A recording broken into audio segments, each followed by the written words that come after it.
หนังเถื่อนจะมาดิสรับโรงหนังหรือทำให้หุ้นเมเจอร์ขาดทุนจริงหรือไม่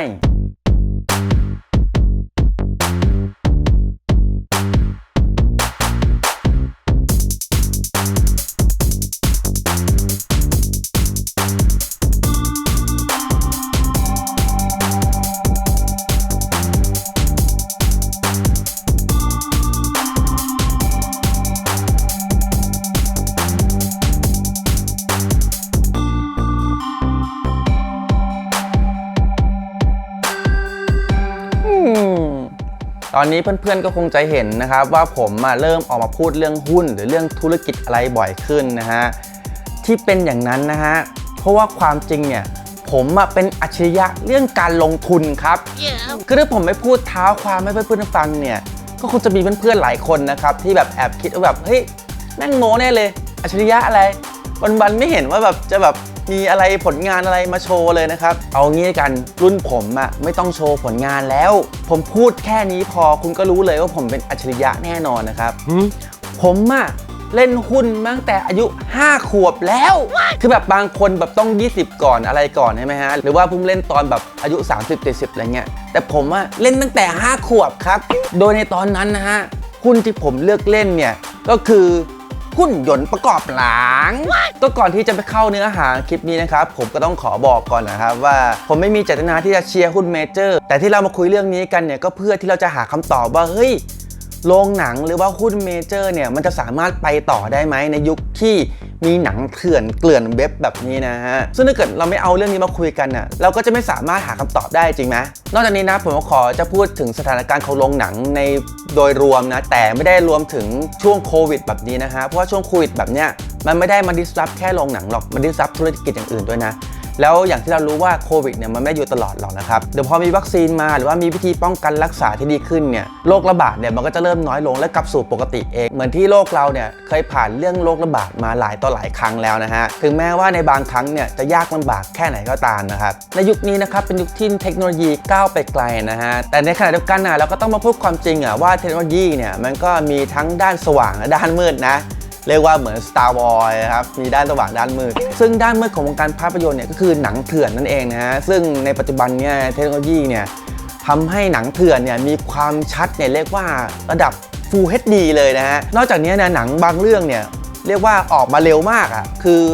ฉายได้ไม่กี่วันหรืออะไรเงี้ยออกมาเป็นหนังเถื่อนแล้วซึ่งด้วยสิ่งที่ผมพูดมาเนี่ยก็จะทำให้หลายคนนะคิดว่าเฮ้ยโรงหนังเนี่ยมันจะไปต่อได้ไหมหรือว่าจะถูก disrupt ไหมโอเคในเมื่อเราไปดูด้านมืดแล้วนะครับตอนนี้เราลองมาดูด้านสว่างบ้างว่าด้านสว่างมีจุดเด่นอะไรบ้างนะฮะเพื่อเราจะได้มาวิเคราะห์ไปพร้อมกันนะครับและเพื่อหาคำตอบเนี่ยผมก็ได้ไปหาข้อมูลในแหล่งต่างมานะฮะข้อมูลหนึ่งที่ผมได้ไปหามาก็คือบทสัมภาษณ์ของคุณวิชาภูวรักษ์หรือว่าผู้บริหารโรงหนังเมเจอร์นั่นเองนะฮะซึ่งบทสัมภาษณ์เนี่ยผมดูมาจากช่อง The Standard นะโดยบทสัมภาษณ์เนี่ยมีเนื้อหาโดยรวมนะฮะที่ผมถอดมาก็คือว่าแท้จริงเนี่ยโรงหนังเนี่ยไม่ได้เพิ่งมองว่าจะถูก disrupt นะฮะคือต้องย้อนกลับไปในยุคที่แบบมีวิดีโอม้วนเลยยุคนั้นเนี่ยก็คือหลายๆคนนะครับก็คิดแล้วว่าโหยโรงหนังเนี่ยต่อไปไม่มีใครมาดูโรงหนังแล้วเพราะว่าทุกคนมีวิดีโอม้วนใช่ไหมสามารถที่จะดูหนังเองที่บ้านได้เปิดหนังดูที่บ้านได้ดูกี่รอบก็ได้อะไรอย่างเงี้ยเพราะฉะนั้นเนี่ยโรงหนังจะไม่มีคนดูแล้วแต่สุดท้ายในยุคนั้นนะครับโรงหนังก็ยังอยู่มาได้นะฮะและต่อมานะครับในช่วงที่มี VCD ออกมานะฮะซึ่งในช่วงนั้นเนี่ยก็จะมี DVD ด้วยนะครับเครื่องเล่น DVD ที่เป็นแผ่นไม่ใช่เป็นม้วนแล้วและยุคที่เป็น DVD เนี่ยมันมีความดาร์กเพิ่มเข้ามาครับคือว่าการไลค์การก๊อปปี้เนี่ยมันทำได้ง่ายเพียงแค่คุณมีคอมพิวเตอร์เครื่องเดียวคุณก็สามารถปั๊มแผ่นได้แล้วใช่ไหมฮะดังนั้นเนี่ยโรงหนังเนี่ยก็จะถูกมองว่าอาจจะถูก disrupt จากธุรกิจ DVD หรือธุรกิจ DVD เถื่อนได้นะฮะแต่ท้ายที่สุดครับโรงหนังก็ยังอยู่รอดมาได้นะจนถึงปัจจุบันอย่างที่เราเห็นนะฮะและนอกจากนี้นะบางคนก็ยังมองว่าเฮ้ยมันมีโฮมเธียเตอร์มีการแบบทีวีจอใหญ่มีอะไรอย่างงี้นะมีเครื่องเสียงดีคนเนี่ยก็อาจจะทำโรงหนังเองที่บ้านคือมีทีวีจอใหญ่อะไรเงี้ยไปนั่งดูเองที่บ้านซึ่งคนก็มองว่าเฮ้ยโรงหนังก็น่าจะเจ๊งอีกแหละแต่สุดท้ายนะฮะทุกวันนี้คนก็เลิกทำกันแล้วนะชุดโฮมเธียเตอร์อะไรก็คืออาจจะยังมีคนทำอยู่แต่ว่าก็น้อยนะฮะแล้วก็โรงหนังก็ยังอยู่มาได้ถึงปัจจุบันนะฮะแล้วมาถึงยุคปัจจุบันฮะก็เป็นยุคที่แบบความดาร์กมันเพิ่มขึ้นมาอีกก็คือว่าเราสามารถเข้าไปดูหนังฟรีในออนไลน์ได้อาจจะเป็นตามเว็บเถื่อนนะหรือว่าถ้าเกิดเราดูแบบลิขสิทธิ์ก็จะมีแบบ Netflix อะไรอย่างเงี้ยนะครับซึ่งในสมาร์ทโฟนเนี่ยเราก็สามารถซื้อหนังมาดูเองได้นะฮะใน Play Store หรืออะไรอย่างงี้นะครับผมยุคนี้เนี่ยโรงหนังก็ถูกมองอีกว่าตายแน่เลยยังไงก็ตายแน่ยังไงก็ไม่รอดเพราะว่าเทคโนโลยีมันเข้ามานะฮะแต่ว่าการที่จะดูว่าโรงหนังจะรอดหรือไม่รอดนะฮะเดี๋ยวเราลองมาดูข้อมูลต่อไปที่ผมจะเอามานำเสนอเลยดีกว่านะครับว่าโรงหนังเนี่ยจะรอดในยุคนี้และอนาคตหรือเปล่านะครับแล้วจุดเด่นของโรงหนังที่จะทำให้ไม่ถูก disrupt ล่ะมันมีอะไรบ้างตอนนี้เราลองมาดูทีละข้อกันนะครับเพื่อที่จะหาคำตอบไปพร้อมกันนะฮะจุดเด่นแรกของธุรกิจโรงหนังนะคือว่าการที่มันเป็นสถานที่ enjoy ของผู้คนในราคาถูกนั่นเองนะฮะเรียกว่าสมมติว่าเราจะไปเที่ยวสักที่หนึ่งอ่ะการไปเที่ยวโรงหนังหรือไปดูหนังเนี่ยถือว่าเป็นการ enjoy ในราคาถูกถ้าเกิดเทียบกับว่าเราจะไปดูคอนเสิร์ตใช่ไหมฮะบัตรสมัยนี้ราคา 1,000 2,000 3,000 4,000 5,000 หรือเพิ่มถึงหมื่นเลยนะฮะซึ่งถ้าเกิดเทียบกับโรงหนังเนี่ยแน่นอนโรงหนังถูกกว่าหรือว่าการที่เราจะไป enjoy ต่างจังหวัดไปเที่ยวต่างจังหวัดอะไรเงี้ยแน่นอนครับโรงหนังก็ถูกกว่าอีกนะฮะแล้วก็สะดวกสบายกว่าอยู่ใกล้บ้านแล้วนอกจากนี้นะฮะโรงหนังก็มีการปรับปรุงตามยุคตามสมัยมีการเก็บข้อมูลว่าคนดูชอบอะไรไม่ชอบอะไรอย่างเช่นทุกวันนี้นะฮะเขาก็รู้ว่าคนดูเนี่ยไม่ค่อยชอบที่จะมายืนต่อคิวเพื่อรอซื้อตัวหนังใช่ไหมฮะเขาก็ได้ทำการพัฒนาระบบนะให้มีการจองตัวหนังได้ผ่านทางออนไลน์นะฮะเพื่อที่จะทำให้คนที่มาดูหนังเนี่ยไม่ต้องมารอต่อคิวซื้อในแบบอดีตนะฮะแล้วนอกจากนี้ในความเห็นส่วนตัวของผมนะคือถึงแม้ว่าทุกวันนี้ผมจะดูหนังน้อยลงแล้วแต่ว่าจากความคิดผมเนี่ยผมคิดว่าเฮ้ยถ้าเกิดวัยรุ่นเนี่ยถือว่าเพิ่งจีบกันจะนัดกันไปไหนเฮ้ยถ้าเกิดว่าจะนัดน้องครับมาดู Netflix ที่บ้านพี่ไหมฮะมันก็ดูแบบแปลกๆนะก็คือการนัดไปดูหนังเนี่ยมันค่อนข้างโอเคอ่ะชวนผู้หญิงไปดูหนังเนี่ยมันก็ดูไม่เขินกันมากนอกจากนี้โรงหนังมันก็ค่อนข้างมืดนะแล้วก็อาจจะแบบมีการจับไม้จับมืออะไรกันได้ดีกว่าไปเที่ยวที่อื่นนะฮะและทั้งหมดที่ผมกล่าวมานี้นะฮะก็จะทำให้เห็นว่าโรงหนังหรือหุ้นเมเจอร์เนี่ยก็ยังมีจุดเด่นที่แตกต่างจากหนังเถื่อนอยู่เป็นแบบคนละด้านเลยนะครับคือหนังเถื่อนก็อีกแบบนึงโรงหนังก็อีกแบบนึงนะฮะแต่ว่าทั้งหมดที่ผมพูดนะก็เป็นแค่บทสัมภาษณ์ของผู้บริหารนะฮะซึ่งเขาอาจจะเชียร์โรงหนังก็ได้แล้วก็เป็นความเห็นส่วนตัวของผมนะฮะดังนั้นเนี่ยอีกสิ่งหนึ่งที่เราจะสามารถมองได้เห็นอย่างรูปธรรมเลยเนี่ยก็คือตัวเลขกำไรขาดทุนนะฮะหรือว่ารายได้ที่เข้ามาในโรงหนังเมเจอร์ฮะดังนั้นเนี่ยเพื่อที่เราจะไปดูข้อมูลในส่วนนี้นะฮะผมจะเปิดเข้าไปดูข้อมูลในเว็บ set.or.th กันนะครับก็พอเปิดเข้ามาในหน้าของหุ้นเมเจอร์นะฮะก็จะเห็นว่ารายได้สุทธินะฮะเราดูที่รายได้สุทธินะฮะของหุ้นเมเจอร์เนี่ยจะมีรายได้ขึ้นมาตลอดนะคะ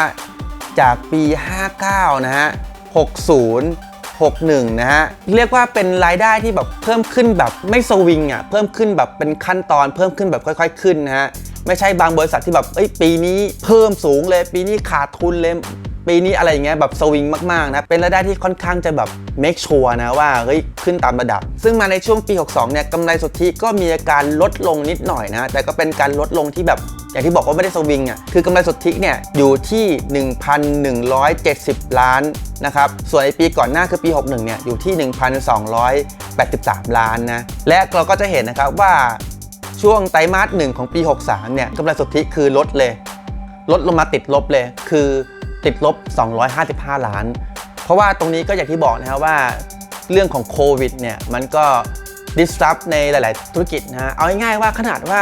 น้ำมันเนี่ยยังล่วงลงมาเลยน้ำมันที่เราใช้กันทุกวันเนี่ยเพราะฉะนั้นเรื่องของโควิดเนี่ยก็ถือว่า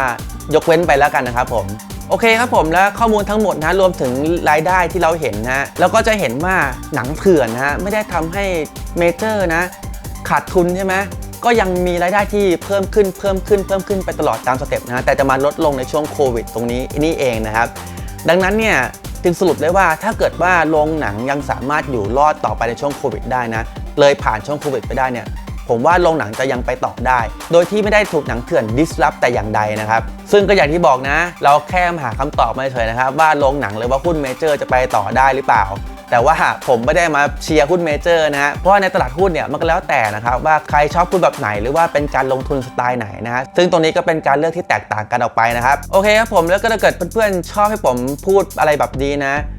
และอยากให้ผมทำคลิปเกี่ยวกับการลงทุนหรือว่าเกี่ยวกับหุ้นอีกนะก็ฝากกดไลค์กดแชร์กด Subscribe หน่อยนะครับผมซึ่งจะกดกระดิ่งไปด้วยก็ได้เพราะว่าเวลามีคลิปใหม่ๆมานะครับเพื่อนๆจะได้ไม่พลาดกันนะฮะแล้วเราก็เข้าถึงช่วงสุดท้ายของคลิปนี้แล้วนะครับก็คือช่วงคำคมท้ายคลิปนั่นเองฮะสำหรับช่วงคำคมท้ายคลิปของตอนเนี้ยจะมีอยู่ว่าไม่ต้องพยายามทำตัวให้เหมือนใครพยายามเหมือนรูปโปรไฟล์ตัวเองให้ได้ก่อนก็พอแล้วทุกวันนี้นะครับมีหลายคนเลยนะเห็นแบบคนนู้นเท่คนนี้เท่ไปพยายามก๊อปปี้คนอื่นนะแต่ว่าลืมก๊อปปี้รูปโปรไฟล์ของตัวเองไปแบบนี้บางทีเจอหน้ากันมันจำกันไม่ได้ไงไม่ใช่อะไรโอเคแล้วมาเจอกันใหม่อีกทีในคลิปหน้าครับผม